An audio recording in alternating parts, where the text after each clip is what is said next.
May tanong sa puso ko, bakit kaya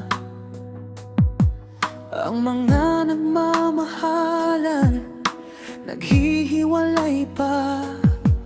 May sagot na natuklasan mula sa'yo, aking mahal. Isang katotohanan na dapat malaman.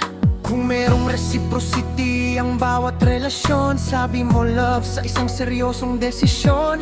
Walang maghihiwalay, isang malalim na punto. Di ba't ito ang susi sa pag-ibig na totoo? Tama ka aking mahal, isang pundasyong matibay. Kung balanse ang puso, ang bond ay di bibigay.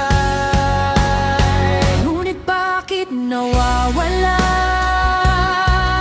ang init at lambing? One-sided effort, isa lang ang laging nagbibigay.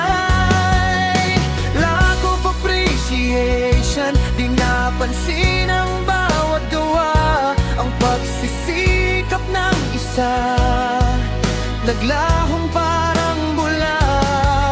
Imbalance sa emosyon, oras at sa pagmamahal. Kaya't ang magandang simula naging katapusan.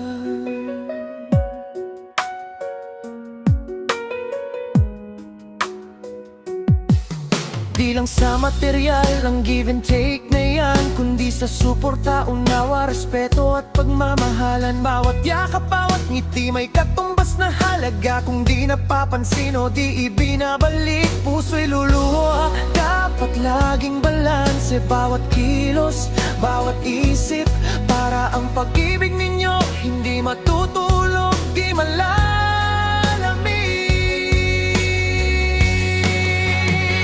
Kaya bakit nawawala ang init at lambing? One-sided effort, isa lang ang laging nagbibigay.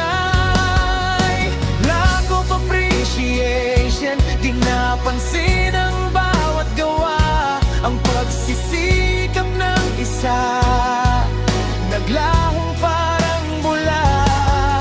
Imbalance sa emosyon, oras at sa pagmamahal. Kaya't ang magandang simula naging katapusan. Kung ang bawat relasyon, romantiko man o platonic, may sapat na reciprocity, walang magiging trahedya. Masaya, matatag at pangmatagalan ang sumpaan. Kung puso'y nagpapalitan, walang lilisan.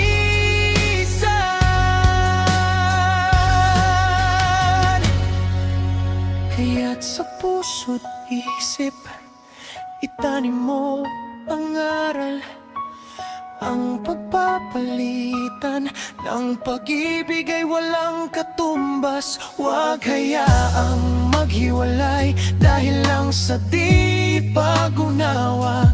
Reciprocity ang tanging sagot upang manatili kayong dalawa.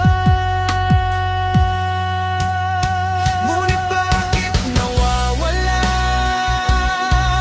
ang init at lambing? One-sided effort, isa lang ang laging nagbibigay. Lack of appreciation, di napansin ang bawat gawa. Ang pagsisikap ng isa, nagla